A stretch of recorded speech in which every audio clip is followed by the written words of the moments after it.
El Ara cerró la última maleta, un ataúd de cartón remendado con cinta que contenía los vestigios de una vida anterior, una vida de risas, de sábanas limpias y de un futuro que olía a esperanza. Ahora, el único aroma que impregnaba su pequeño piso era el del polvo y la derrota, un hedor agrio a facturas impagadas y a la indiferencia de un mundo que ya no tenía un lugar para ella y sus dos hijos. La decisión ya estaba tomada, una brasa ardiente en la boca del estómago que quemaba más que el hambre. Irían al Cortijo La Desvelada, aquel lugar del que todos hablaban en susurros, un esqueleto de cal y teja abandonado en el corazón de la nada andaluza, un lugar que, según decían, guardaban más lamentos que olivos. Era una locura, un billete directo al olvido, pero era su única opción. Antes de continuar, suscríbete al canal, comparte y deja tu like, porque el final de esta historia te va a sorprender. Y cuéntame en los comentarios, ¿tendrías el valor de entrar en un lugar maldito si fuera la única esperanza para tus hijos? El viaje fue un lento funeral en movimiento. Su viejo coche, una reliquia oxidada que tosía humo negro a cada kilómetro, se arrastraba por carreteras secundarias que parecían venas secas sobre la piel agrietada de la tierra. A través del parabrisas, el sol caía como plomo fundido sobre los campos de girasoles muertos, un ejército de cabezas decapitadas que miraban al suelo con resignación. El Ara sentía la mirada de sus hijos clavada en su nuca, dos pequeños faros de miedo y confusión. Por ellos apretaba los dientes, por ellos se tragaba las lágrimas que pugnaban por quemarle los ojos, por ellos conducía hacia la boca del lobo con la determinación de una mártir. La llegada fue un puñetazo de silencio. El Cortijo La Desvelada se erguía en lo alto de una loma solitaria, recortado contra un cielo del color de un moratón. No era una ruina, que habría tenido la dignidad de lo vencido. Era algo peor, un cuerpo perfectamente conservado pero sin alma. Sus paredes, encaladas, manchadas por décadas de lluvia y abandono, parecían la piel de un leproso. El viento se colaba por las tejas rotas del tejado con un silbido lastimero, como el llanto de un niño perdido. El Ara apagó el motor y el silencio que cayó después fue tan denso y pesado que casi pudo tocarlo. Bajaron del coche y el frío les mordió la piel, un frío antinatural para una tarde de verano andaluza. El aire olía a tierra húmeda, a moho y a un perfume dulzón y faintly floral, como de flores olvidadas en un jarrón hace un siglo. Mateo, el mayor, se pegó a su falda, mientras que la pequeña Sofía dormía en el asiento trasero, ajena al santuario de desolación que estaban a punto de profanar. El Ara sintió el peso de todas las miradas que no estaban allí, la presión de historias no contadas que se adherían a las paredes como la hiedra. Aquella primera noche fue un descenso a los infiernos del miedo. Se acurrucaron los tres en una única habitación, la menos derruida, sobre un colchón que olía a ratones y a tiempo estancado. Cada crujido de la madera vieja era un paso en el pasillo, cada ular del viento era una voz que susurraba su nombre. El Ara abrazaba a sus hijos con una fuerza desesperada, intentando crear una pequeña isla de calor en un océano de frío y abandono. La cena había sido un trozo de pan duro y un poco de agua, y el sabor amargo de la pobreza se mezclaba en su boca con el gusto metálico del pánico. Mientras sus hijos dormitaban, vencidos por el agotamiento, el Ara permanecía despierta, con los ojos fijos en la oscuridad que se filtraba por la ventana sin cristales. Escuchaba los latidos de su propio corazón, un tambor de guerra solitario en la inmensidad de aquella casa muerta.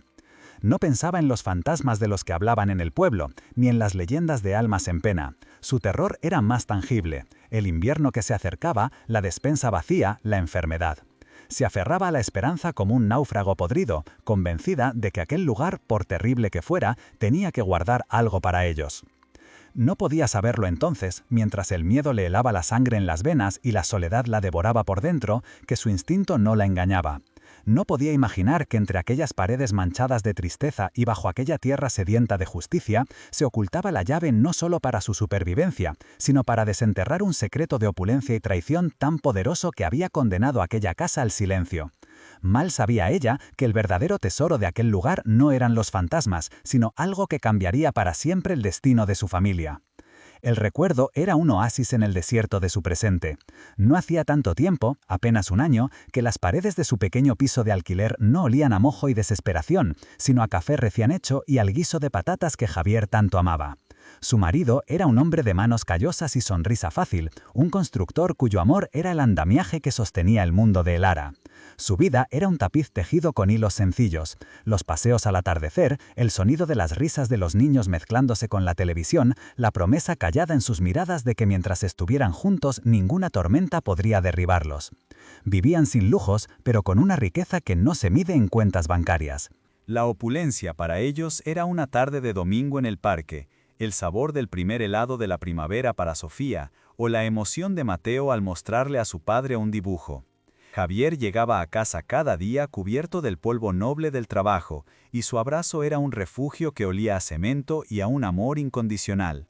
Lara sentía que su corazón estaba anclado, seguro en el puerto de aquella humilde felicidad, un tesoro que creía eterno. La tragedia, como suele hacer, no avisó. Se presentó una mañana gris de martes, con el sonido estridente de una sirena que se acercaba demasiado. Un andamio vencido, un fallo estructural, una vida cegada en un instante.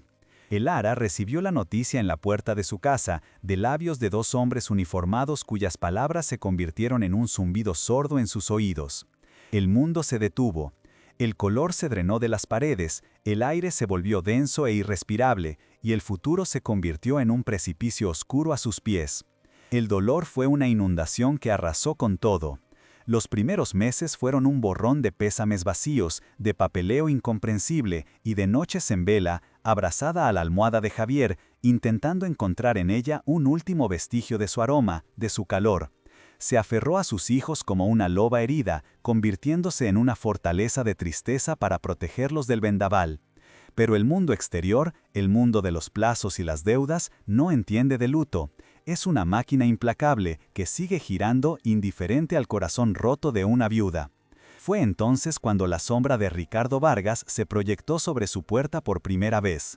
No era un simple casero, era el heredero de un imperio de tierras y silencios, un hombre cuya riqueza se medía en la ostentación de su reloj de oro suizo y en el brillo insultante de su sedán alemán, un vehículo que valía más que toda una vida de trabajo de Javier. Su presencia llenaba el pequeño recibidor con un aire de superioridad y un caro perfume que olía a desprecio. Vargas la miró con el desdén de quien observa un insecto. Sus palabras no fueron gritadas, fueron peores, pronunciadas con una calma gélida que cortaba más que cualquier navaja. Le habló de contratos, de plazos vencidos, de la ineficiencia de la pena. No vio a una viuda luchando por sus hijos, vio una mancha en la perfecta contabilidad de sus propiedades, un problema que debía ser erradicado con la fría lógica del beneficio. Cada palabra era un martillazo sobre la ya frágil estructura de la dignidad de Lara. Ella suplicó. Le habló de Javier, de la repentina orfandad de sus hijos, de su búsqueda desesperada de un trabajo que no llegaba.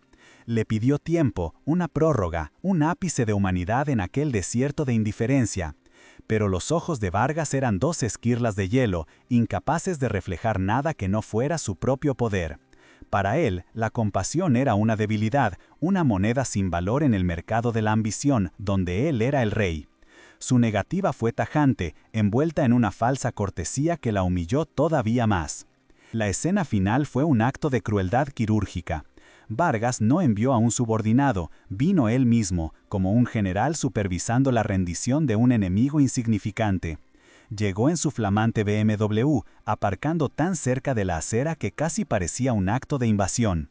Observó, con los brazos cruzados y una mueca de impaciencia, cómo dos hombres contratados por él comenzaban a sacar sus muebles a la calle, sus posesiones, los fragmentos de su vida feliz, expuestos a la mirada curiosa y a veces compasiva de los vecinos.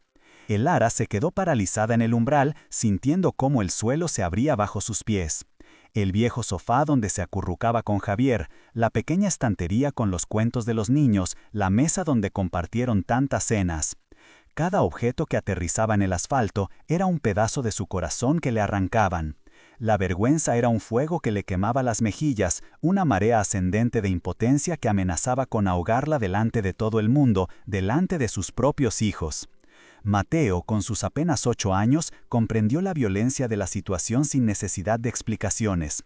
Se aferró a la mano de su madre, con el rostro pálido y los ojos clavados en el hombre del traje caro, una mirada de odio puro y miedo infantil que Lara nunca olvidaría. Intentó proteger a su hermana pequeña, poniéndose delante de ella como un pequeño escudo, tratando de tapar con su cuerpo el espectáculo desolador de su hogar, de su seguridad hecha añicos. Sofía, demasiado pequeña para entender la maldad, solo percibía el terror. Su llanto era un cuchillo afilado en el corazón de Elara. Lloraba por su cuna, ahora abandonada en la acera, como un despojo, por la confusión en el rostro de su madre, por el frío de un mundo que de repente se había vuelto hostil y extraño. Aquel llanto fue la gota que colmó el vaso de la resistencia de Elara, rompiendo la presa de su entereza y dejando que las lágrimas corrieran por su rostro. Vargas, al verla llorar, esbozó una sonrisa casi imperceptible, un gesto de triunfo sádico. Para él, aquellas lágrimas eran la confirmación de su poder, el sello final en su acto de dominio. Se acercó a ella y su voz fue un susurro venenoso, lo suficientemente bajo para que solo ella lo oyera. La vida es para los fuertes, señora. Quizá aprenda la lección. No había en él rastro de humanidad, solo el vacío de un alma carcomida por la avaricia. Luego, sin una palabra más, se dio la vuelta y se dirigió a su coche. El sonido del motor de alta gama al arrancar fue como un portazo en la cara de su miseria. Lo vio alejarse, un espejismo de lujo y poder desapareciendo por la calle, dejándolos atrás, a ella y a sus hijos, rodeados por los restos de su naufragio, abandonados por una sociedad que siempre se pone del lado de los que tienen el poder de firmar los desahucios. La humillación fue total. Algunos vecinos cerraron sus cortinas, no queriendo ser testigos de una desgracia que sentían contagiosa. Otros ofrecieron miradas de lástima, tan inútiles como hirientes. Nadie se acercó. Estaban solos, una pequeña isla de desolación en medio de la indiferencia urbana. Elara abrazó a sus hijos, escondiendo sus rostros contra su cuerpo, como si pudiera protegerlos de la vergüenza que la consumía. Fue en ese momento, sentada en el bordillo junto a una caja de cartón que contenía las fotografías de su marido, cuando el nombre del cortijo La Desvelada acudió a su mente. Era una leyenda familiar, un lugar del que su abuela hablaba en susurros, una propiedad lejana y olvidada que, por un retorcido capricho del destino, aún pertenecía a su familia en algún papel amarillento. Un lugar maldito, decían, un lugar de fantasmas y penas. Pero para Elara, el verdadero fantasma era la cara sonriente de Ricardo Vargas. La verdadera maldición era la pobreza, la crueldad de un sistema que te deja en la calle sin mirar atrás. El frío de la acera se le colaba por los huesos, pero en su interior una nueva llama comenzaba a arder. No era esperanza, aún no. Era algo más primitivo, más fiero. La determinación de una madre que había sido empujada al abismo y que ahora miraba hacia abajo, no con miedo, sino con la rabia de quien no tiene nada más que perder. Se levantó, con el cuerpo dolido pero la columna vertebral recta. Miró a sus hijos, a sus pequeños rostros manchados de lágrimas y confusión, y supo que no podía rendirse. El mundo de los hombres como Vargas les había cerrado todas las puertas. Pues bien, ella buscaría una que nadie más quisiera abrir. Irían a la desvelada. Se enfrentarían a los fantasmas del pasado porque los demonios del presente eran infinitamente más aterradores. Aquel desahucio no fue solo el final de su vida anterior, fue el catalizador de su renacimiento. La crueldad de Vargas, diseñada para aplastarla, había forjado en ella una nueva armadura. Él le había quitado su hogar, su dignidad y su fe en la bondad humana, pero sin saberlo le había entregado el arma más poderosa de todas, la libertad desesperada de quien ya no le teme al hada. Mientras recogía sus escasas pertenencias, metiéndolas en el maletero de su viejo coche, Elara no pensaba en la derrota, pensaba en la supervivencia. Cada objeto que guardaba era una promesa silenciosa a sus hijos y a la memoria de Javier. Una promesa de que encontraría un camino, aunque tuviera que excavarlo con sus propias manos en la tierra olvidada de un cortijo andaluz. La caída había sido brutal, pero ahora, desde el fondo del pozo, solo se podía subir. La noche cayó sobre ellos como una mortaja. El asfalto frío de la calle, que aún guardaba el calor residual de un día de humillación, se convirtió en su única cama. Acurrucados en el interior del viejo coche, un ataúd de metal que olía a gasolina y a miedo, Elara observaba la danza de las luces de la ciudad a través del cristal empañado por su aliento. Cada destello de un faro, cada neón parpadeante era un recordatorio de un mundo que seguía girando, indiferente a su naufragio, un universo de escenas calientes y camas limpias del que habían sido brutalmente expulsados. El silencio dentro del vehículo era más ruidoso que cualquier grito. Estaba compuesto por el leve temblor de Sofía, que dormía un sueño inquieto en el asiento trasero, y por la respiración contenida de Mateo, que fingía dormir a su lado para no añadir más peso a la carga de su madre. Elara sentía el frío no solo en la piel, sino en el alma, un hielo que ni la más gruesa de las mantillas podría derretir, el frío de la soledad absoluta, de saberse invisible para el resto de la humanidad. Los días que siguieron fueron un peregrinaje por un desierto de indiferencia. Las puertas de los servicios sociales se cerraron ante ella con la frialdad de los protocolos y la burocracia. Eran muros de papel, de formularios incomprensibles y promesas vacías de una llamada que nunca llegaría. Vio en los ojos de los funcionarios el mismo desdén que había visto en los de Vargas, una versión más anónima y sistémica de la misma crueldad, la que juzga al caído en lugar de tenderle la mano. Buscó refugio en los rostros del pasado, en aquellos que un día llamaron amigos, en parientes lejanos cuya existencia casi había olvidado. Pero la pobreza es una enfermedad que todos temen contraer. Encontró excusas torpes, miradas que se desviaban hacia el suelo, puertas que se entornaban con una prisa culpable. La vergüenza de pedir era un ácido que le quemaba la garganta, pero la vergüenza de ser rechazada era un veneno que le paralizaba el corazón, haciéndole comprender que en la desgracia una familia se convierte en una isla. El hambre llegó sin avisar, como un ladrón sigiloso.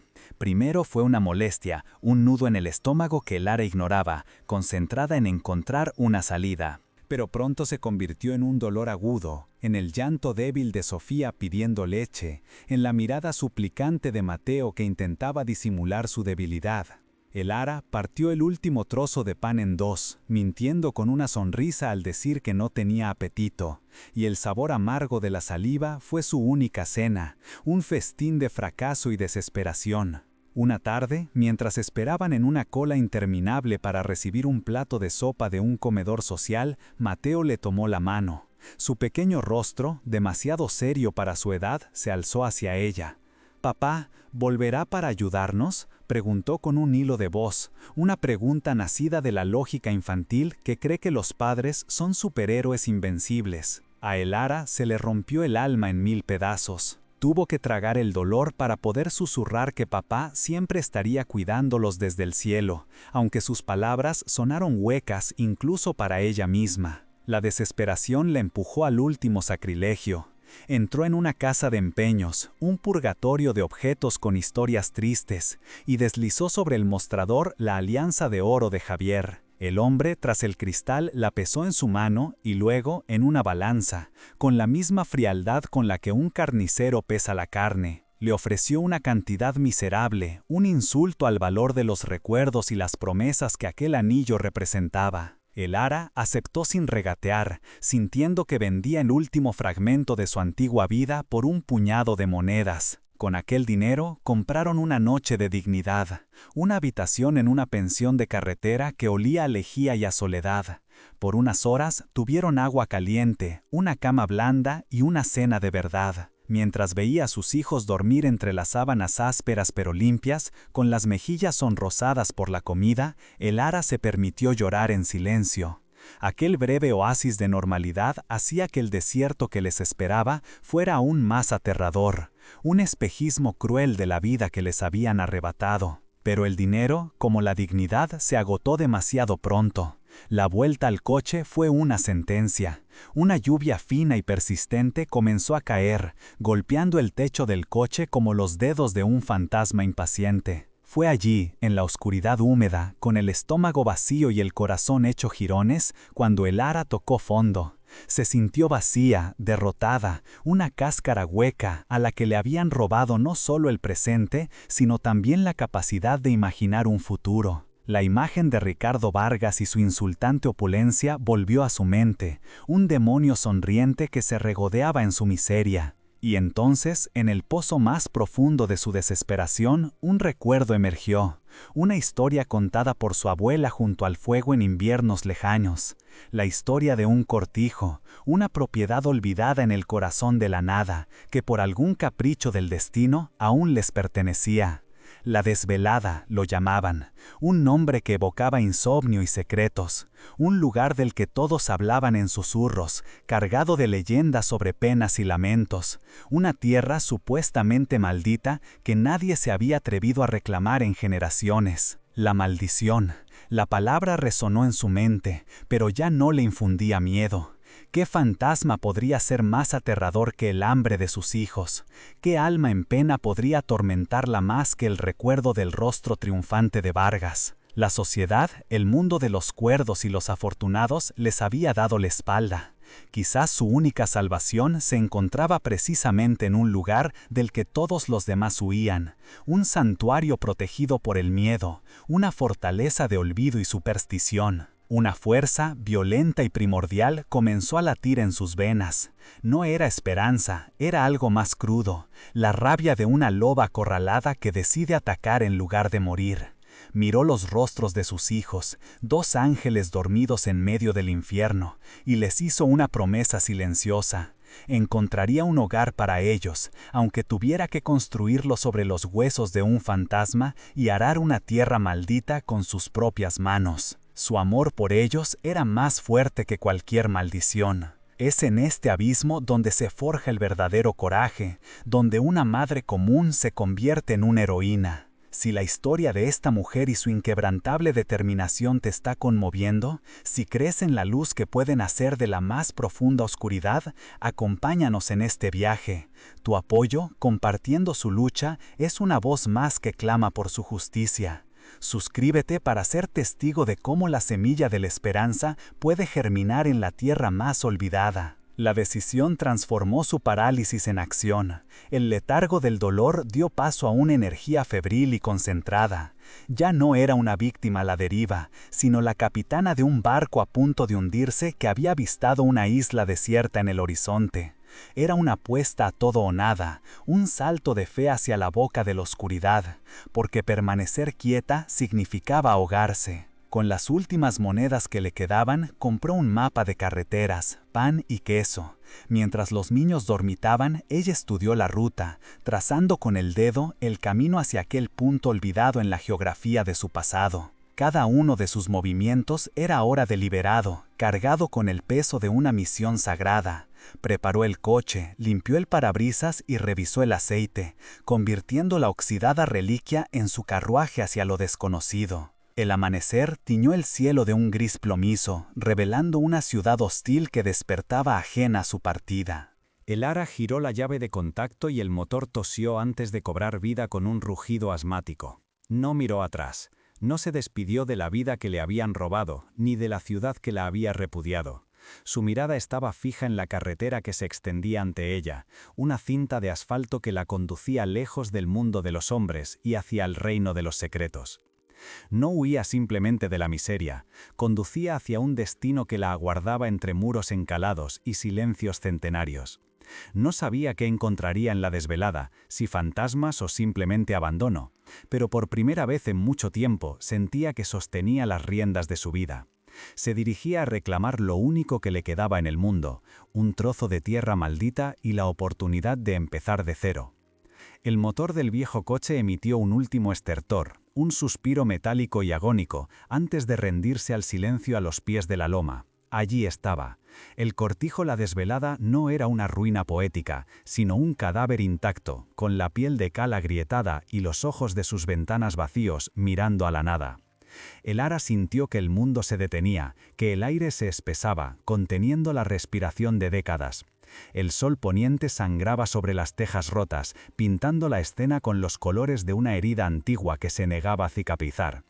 Habían llegado al final del camino, o quizás al principio del abismo. Bajaron del coche y el silencio los abofeteó. Era una ausencia de sonido tan profunda y vasta que zumbaba en los oídos, un vacío que absorbía cualquier esperanza. El aire, extrañamente frío para la estación, olía a polvo, a tomillo seco y a la tristeza mineral de las piedras abandonadas. Mateo se aferró a su mano, sus pequeños dedos como un ancla en la tormenta de pavor que sentía su madre. Mientras Sofía en sus brazos dormitaba ajena al mausoleo de desolación que estaban a punto de habitar, su inocencia un doloroso contraste con la decrepitud que los rodeaba. La puerta principal, una plancha de roble macizo combada por el sol y la lluvia, se resistió como un guardián testarudo.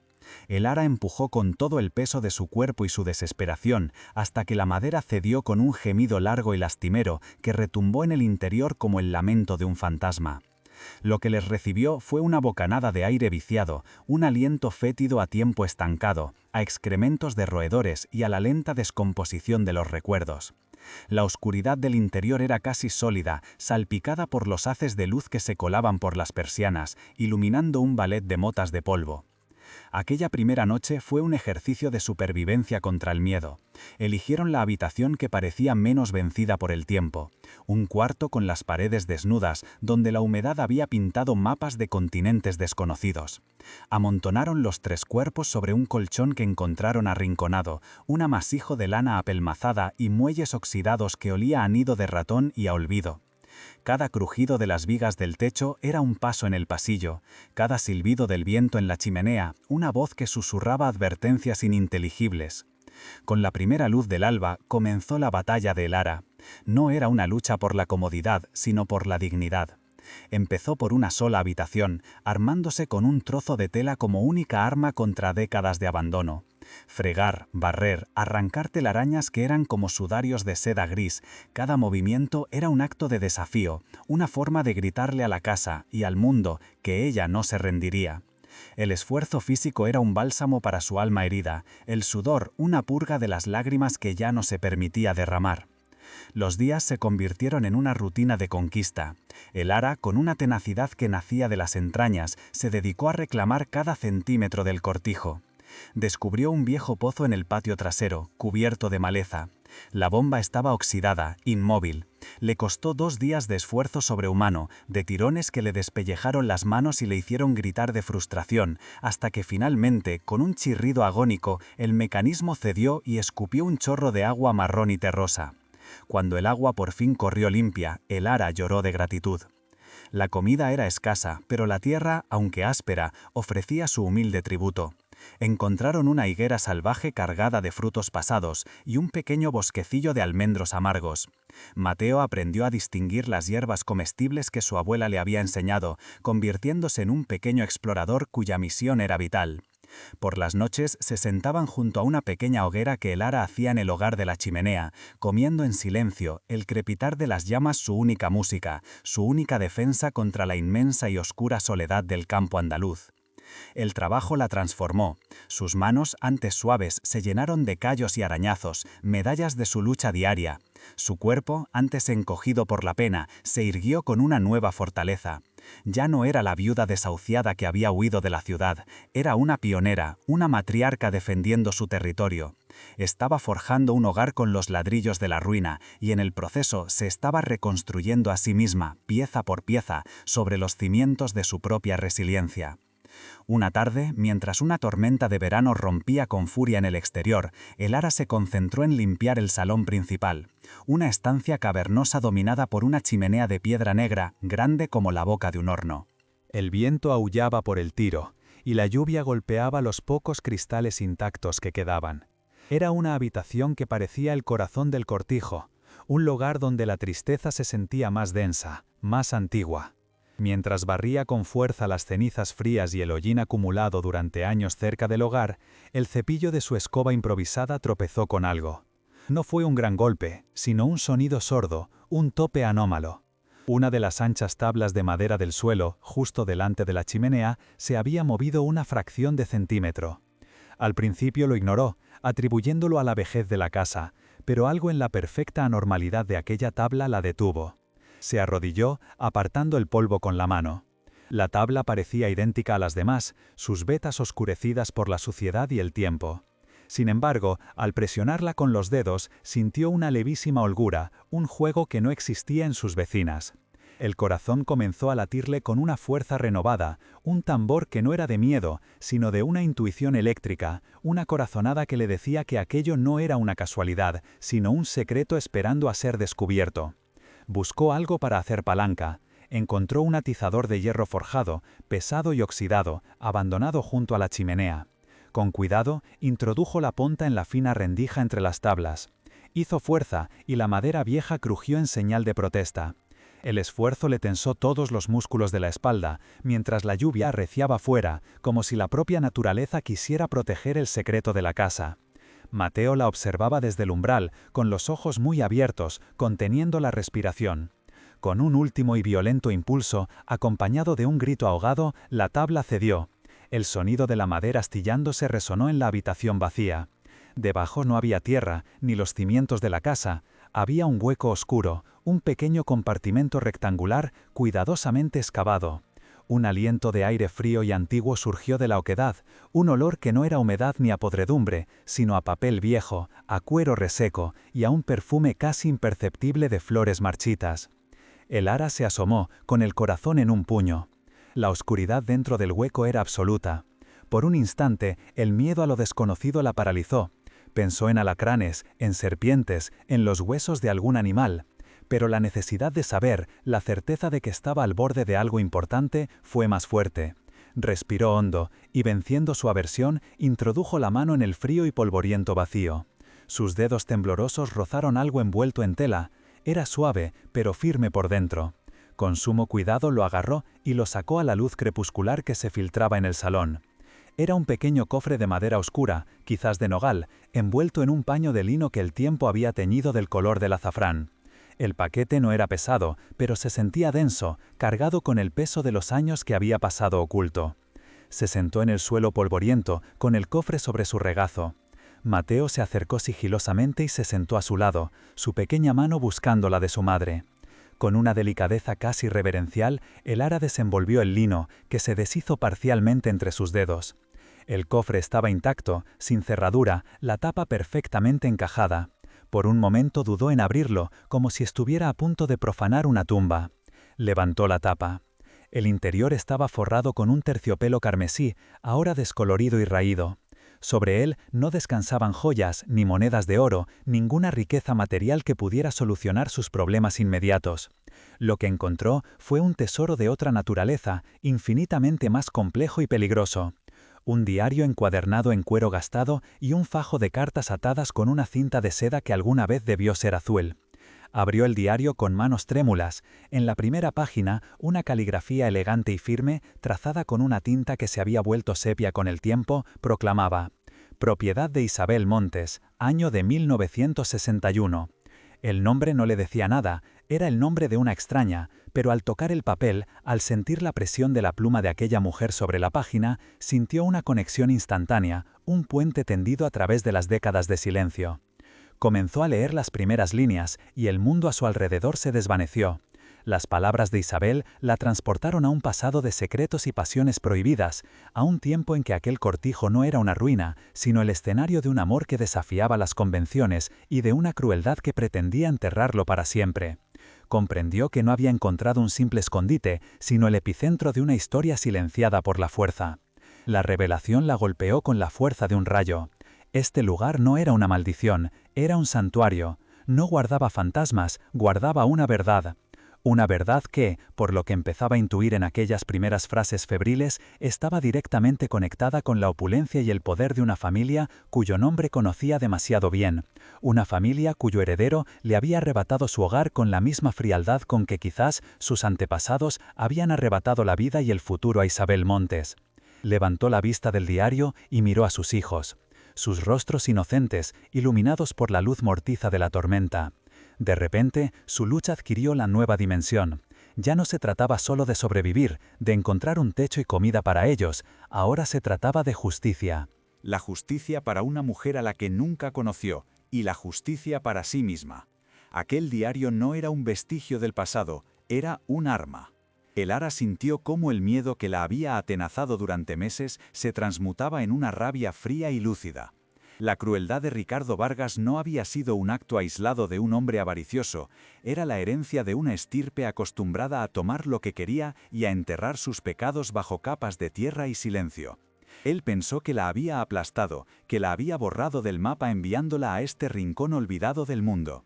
Pero se equivocaba, no la había enviado al olvido, la había enviado directamente al arsenal donde se guardaba la única munición que podía derribar su imperio de ostentación y desprecio. El desahucio no había sido su final, sino el prólogo de una guerra que no sabía que estaba a punto de librar. La habían despojado de todo, pero le habían entregado, sin saberlo, la llave para reclamarlo todo de vuelta, y mucho más. Cerró el diario con cuidado, como si contuviera un poder frágil y volátil. Lo sostuvo contra su pecho, y el latido de su propio corazón pareció acompasarse con el eco del de Isabel. El cortijo ya no era un refugio temporal, un simple escondite para lamerse las heridas. Se había convertido en su fortaleza, en su cuartel general. Afuera, la tormenta amainaba, y un tímido rayo de sol se abrió paso entre las nubes, entrando por la ventana y bañando el rostro de Elara con una luz dorada. No era la luz de la esperanza, sino la luz de la certeza. El cortijo La Desvelada había guardado su secreto durante más de medio siglo. Ahora por fin había encontrado a la persona adecuada para revelárselo. La cosecha de la venganza iba a ser tardía, pero prometía ser abundante. Las noches en La Desvelada ya no estaban pobladas por el miedo a lo desconocido, sino por la compañía silenciosa de Isabel. Elara leía el diario bajo la luz parpadeante de una vela, y las palabras de aquella mujer se convertían en susurros en la quietud del cortijo.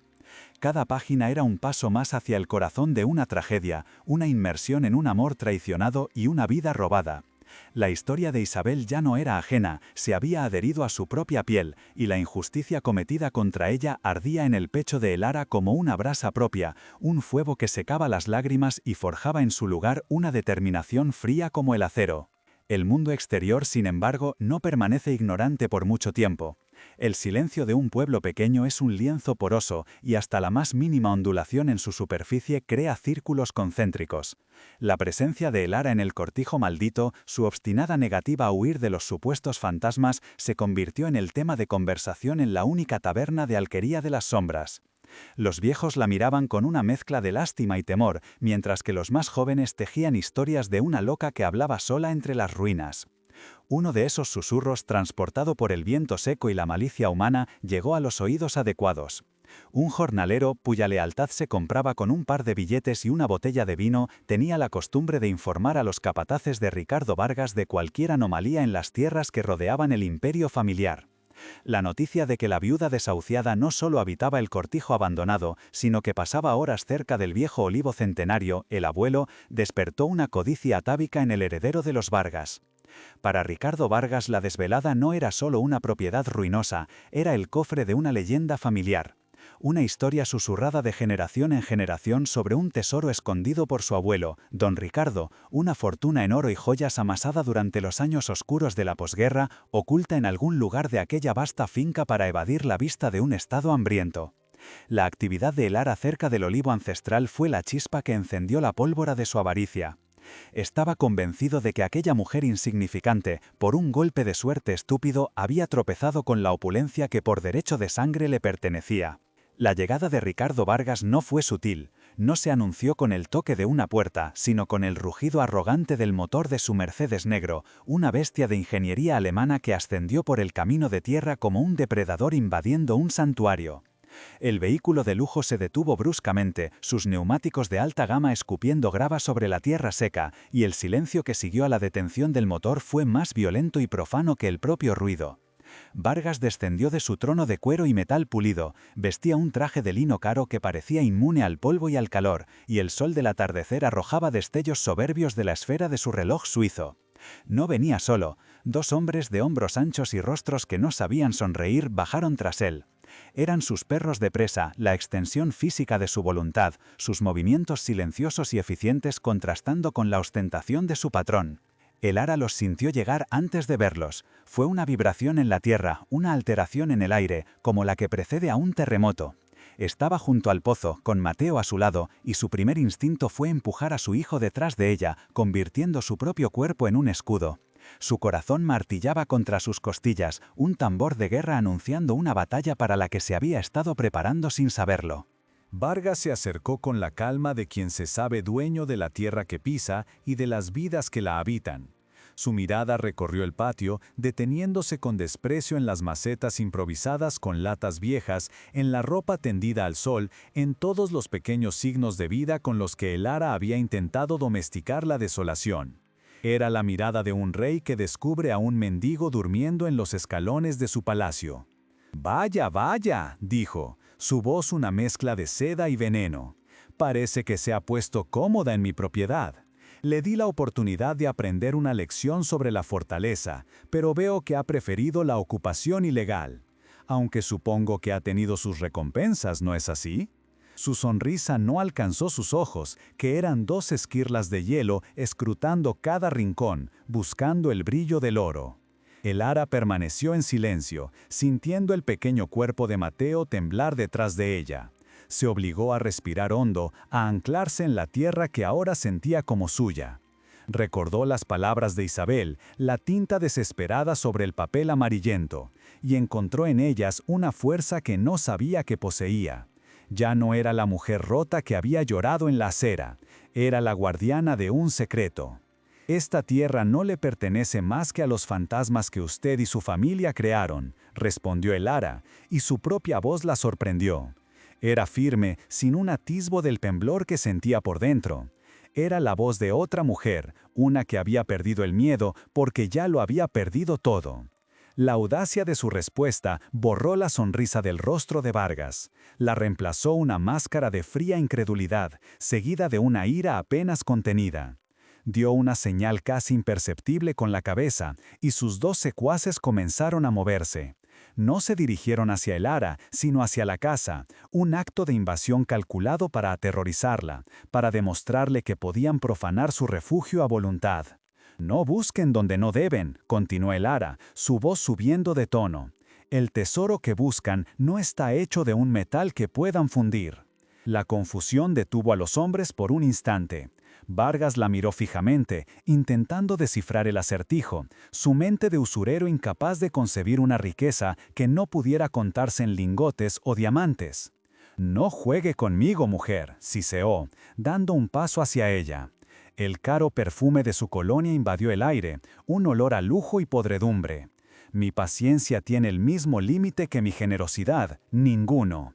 Dígame qué ha encontrado y quizás considere dejarla marchar con su mocoso sin más, con un susto.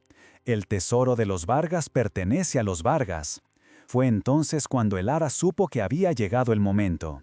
Miró más allá del hombro de Vargas, hacia el olivo centenario que se recortaba contra el cielo anaranjado del crepúsculo.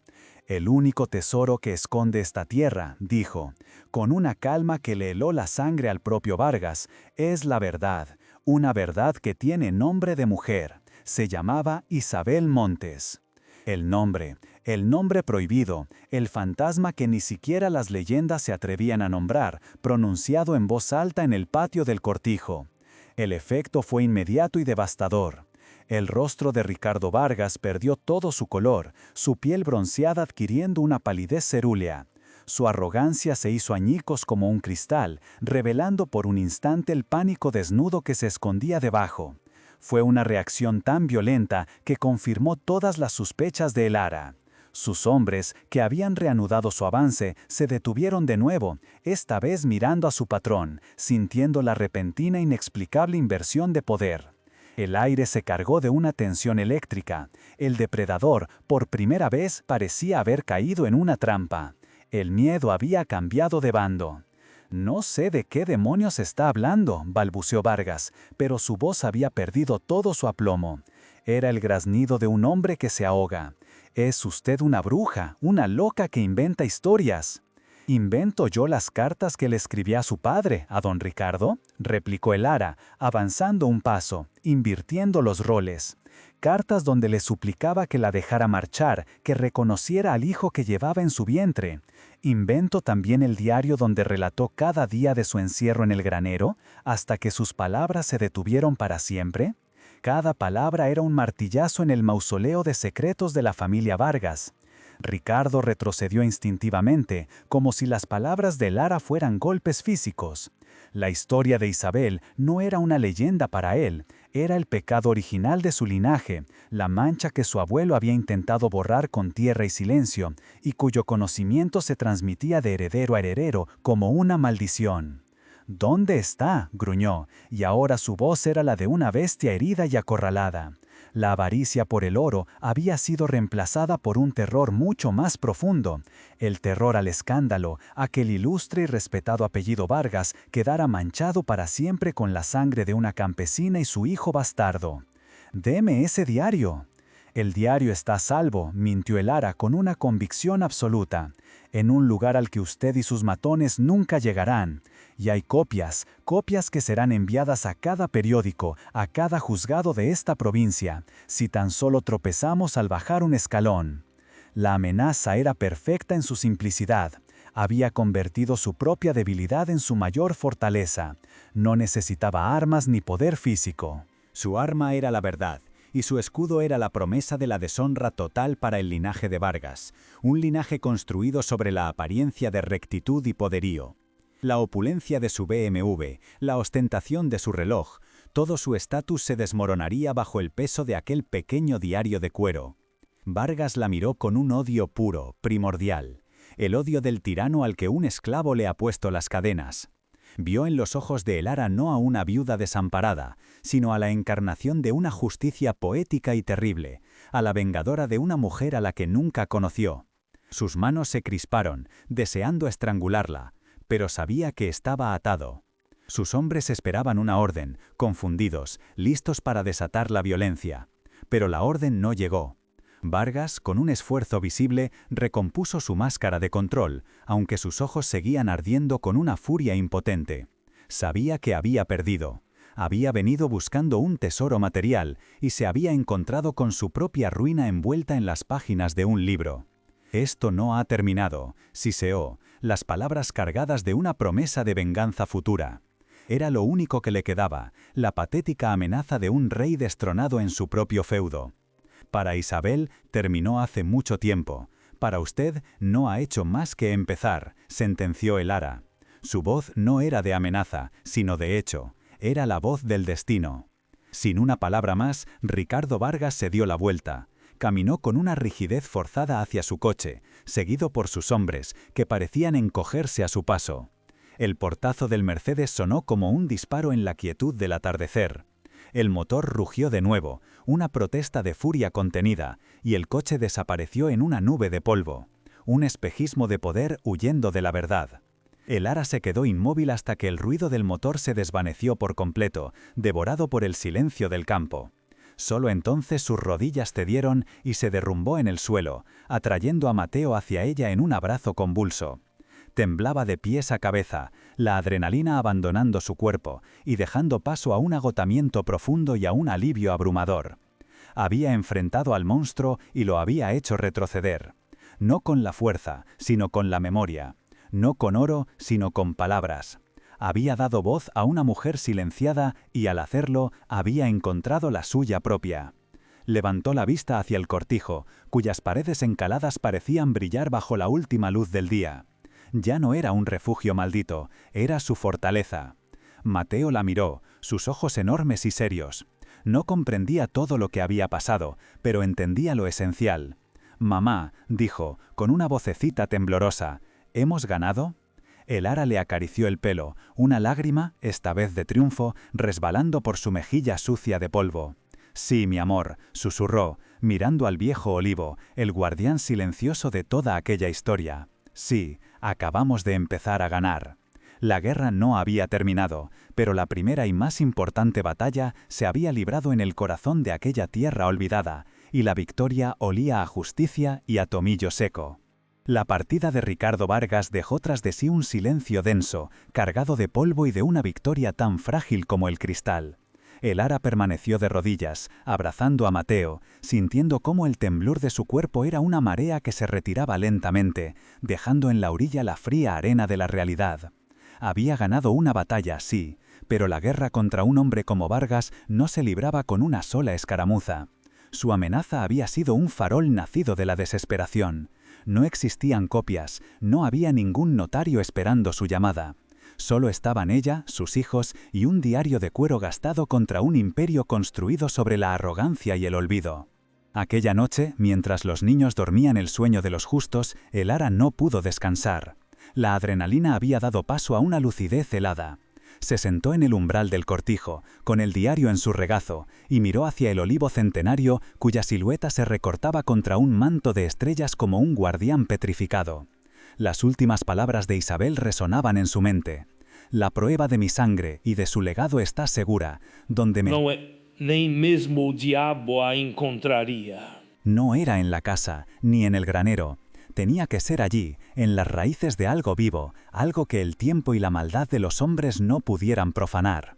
Con la primera luz del alba, armada con una pala oxidada y una determinación sagrada, se dirigió al abuelo. La tierra a los pies del olivo era dura, compacta, tejida por una red de raíces tan gruesas como sus brazos. Cavó durante horas, con las manos sangrando y el sudor quemándole los ojos, sintiéndose una profanadora de tumbas y una arqueóloga de la justicia al mismo tiempo.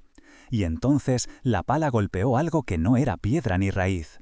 Un sonido metálico, sordo y definitivo. Con un cuidado infinito despejó la tierra y encontró una pequeña caja de hojalata, corroída por la humedad pero aún sellada. Dentro, envuelto en un paño de bautismo bordado, no había oro. Había un mechón de pelo rubio, atado con una cinta, una diminuta medalla de plata con un ángel grabado, y, lo más importante, un certificado de nacimiento expedido por el párroco de un pueblo vecino. Daba fe del nacimiento de un niño, Ángel Vargas Montes, hijo de madre soltera y padre no declarado, pero con el apellido Vargas anotado en el margen, un acto de desafío o de conciencia del sacerdote. Aquella no era solo la prueba de un legado. Era la prueba de una vida que había sido borrada de la historia. Con el diario y la caja de hojalata como único patrimonio, Elara supo que necesitaba un aliado. El miedo que atenazaba a Alquería de las Sombras era un muro infranqueable, así que buscó más allá. Con el poco dinero que le quedaba, tomó un autobús a la capital de la provincia y buscó el despacho de un viejo abogado del que había oído hablar, un hombre llamado Julián Ferrer, conocido por su odio a las injusticias de los poderosos y su amor por las causas perdidas. Un león anciano cuya melena era ya blanca, pero cuyos ojos aún ardían con el fuego de la rectitud. Julián la escuchó en silencio en su despacho, un santuario de libros polvorientos y olor a tabaco y papel viejo. Leyó el diario de Isabel con una concentración solemne, examinó los contenidos de la caja con la delicadeza de un forense, y cuando terminó, se quitó las gafas y miró a Elara por encima de ellas. No vio a una campesina loca, sino a un instrumento del destino. Vio la oportunidad de saldar una cuenta que llevaba abierta demasiado tiempo en aquella tierra de silencios culpables. «Señora», dijo con su voz grave, que parecía hacer vibrar los cristales de la ventana, «lo que usted tiene aquí no es una petición de justicia, es una sentencia. Pero no iremos a los juzgados. La justicia de los hombres es lenta y a menudo ciega. Seremos más quirúrgicos. El señor Vargas no teme a la ley, teme al escándalo. Le quitaremos lo único que de verdad valora, la impecable fachada de su apellido». La confrontación final tuvo lugar una semana después, no en el cortijo, sino en el territorio neutral del despacho de Julián. Ricardo Vargas llegó con su arrogancia habitual, su traje a medida un insulto a la modestia de la oficina, flanqueado por un abogado cuyo reloj de platino costaba más que la casa de Elara.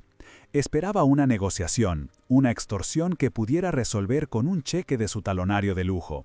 No esperaba encontrarse con la calma de Elar, una calma que ya no era la de una víctima, sino la de una jueza. Julián Ferrer expuso los hechos con una precisión glacial, sin adjetivos, sin emoción. Presentó el diario, las cartas, el certificado de nacimiento. Cada documento sobre la mesa de caoba era un clavo en el ataúd de la reputación de los Vargas. Habló del delito de ocultación, de la posible exhumación de un cuerpo, de un heredero legítimo cuyo rastro se había perdido, pero cuya existencia podía ahora ser probada, amenazando con dividir el imperio familiar. Vargas intentó fanfarronear, negar, amenazar, pero sus palabras sonaban huecas en aquella sala donde la única opulencia era la verdad. El ara no dijo nada. Simplemente abrió la caja de hojalata y deslizó sobre la mesa el pequeño mechón de pelo rubio. El contraste de aquella reliquia inocente con la superficie brillante y lujosa de la mesa fue devastador. Fue el fantasma de un niño entrando en la sala de juntas, un espectro que ninguna fortuna podía exorcizar. La derrota de Ricardo Vargas no fue un grito, sino un silencio. El silencio de un hombre que ve cómo los cimientos de su mundo, construidos sobre el poder y el desprecio, se desmoronan por el peso de un mechón de pelo. Miró a Elara y en sus ojos ya no había odio, sino algo peor, el reconocimiento de su poder. Ella no quería su dinero, quería su rendición. Quería que el nombre de Isabel fuera limpiado con la misma tierra que lo había ensuciado. El acuerdo fue redactado en un silencio sepulcral. La propiedad del Cortijo La Desvelada y las 50 hectáreas de olivar que la rodeaban pasaron a nombre de Elara y sus hijos. Se estableció un fondo fiduciario a nombre de Mateo y Sofía, una cantidad que garantizaba su futuro y su educación, disfrazado legalmente como una compra de tierras a precio de mercado. Y lo más importante para Elara, Vargas se comprometió a financiar una fundación local para madres solteras y niños desfavorecidos. La fundación llevaría el nombre de su abuela, pero todos en la comarca sabrían que su verdadero nombre era Isabel. La firma fue la humillación definitiva. El hombre cuyo nombre abría todas las puertas tuvo que usar su pluma de oro maciza no para firmar un acuerdo millonario que engrosaba su fortuna, sino para ceder una parte de su historia, de su tierra y de su poder a la mujer que había dejado en la calle.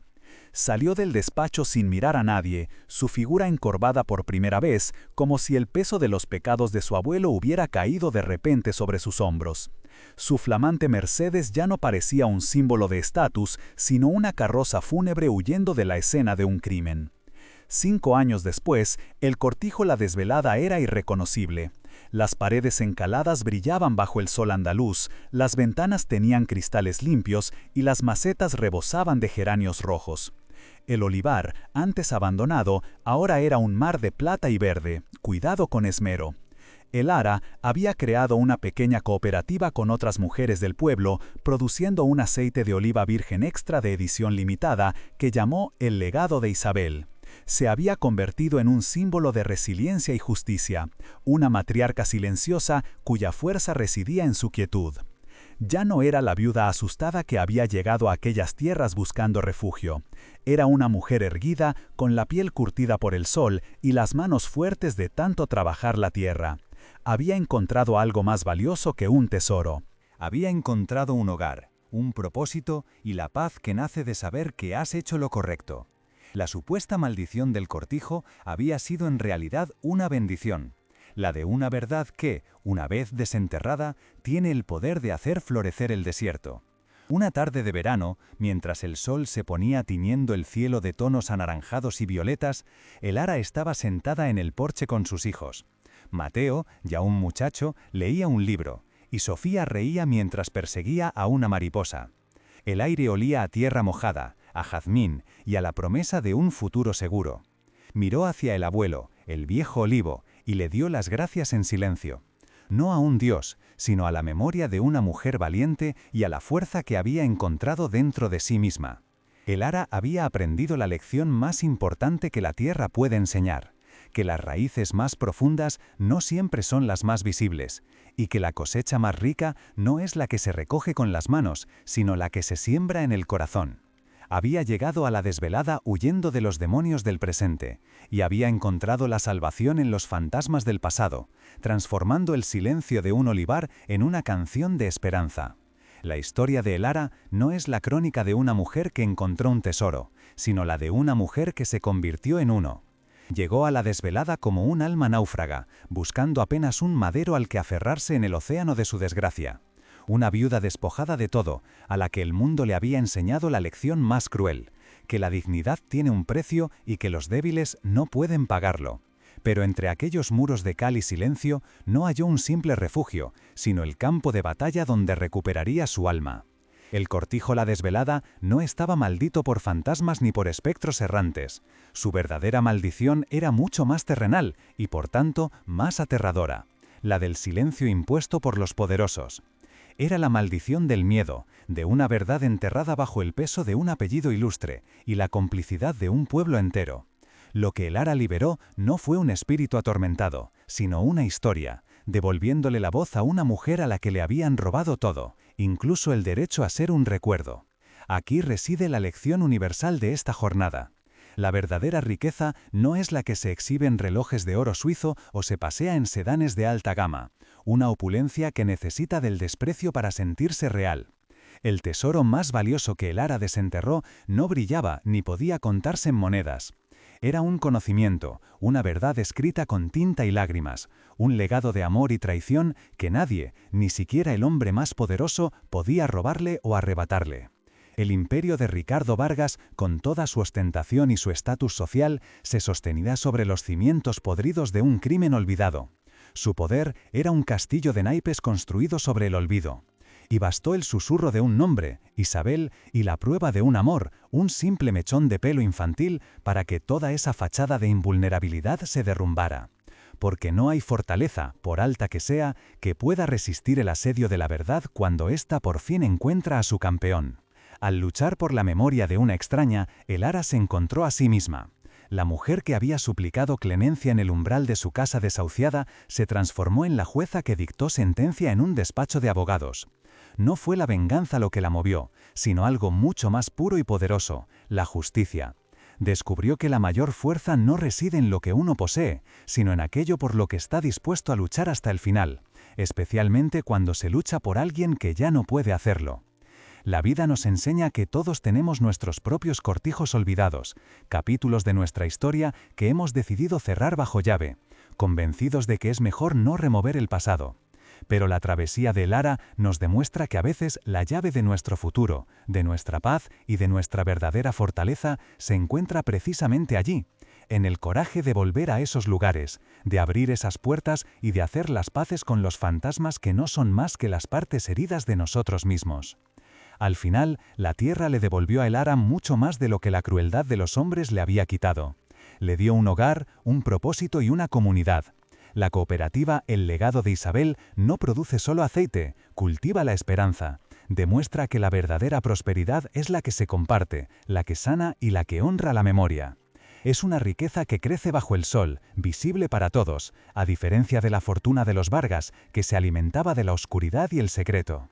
Si esta historia ha tocado tu corazón y has sembrado en él una semilla de esperanza, te invito a suscribirte a nuestro canal, a compartir este viaje y a dejarnos tu apoyo. Tu presencia es la que nos permite seguir desenterrando relatos de coraje como el del Ara, historias que nos recuerdan que, incluso en la tierra más árida, la justicia, como un viejo olivo, siempre encuentra la manera de echar raíces y crecer hacia el cielo. Cuéntanos en los comentarios qué lección te llevas de esta jornada. ¿Cuál es ese tesoro invisible pero poderoso que ha marcado tu propia vida y te ha dado la fuerza para seguir adelante? Queremos leer tu historia, porque cada voz, al igual que la de Isabel, merece ser escuchada y recordada. Tu relato es parte de este gran olivar de experiencias que nos une y nos hace más fuertes.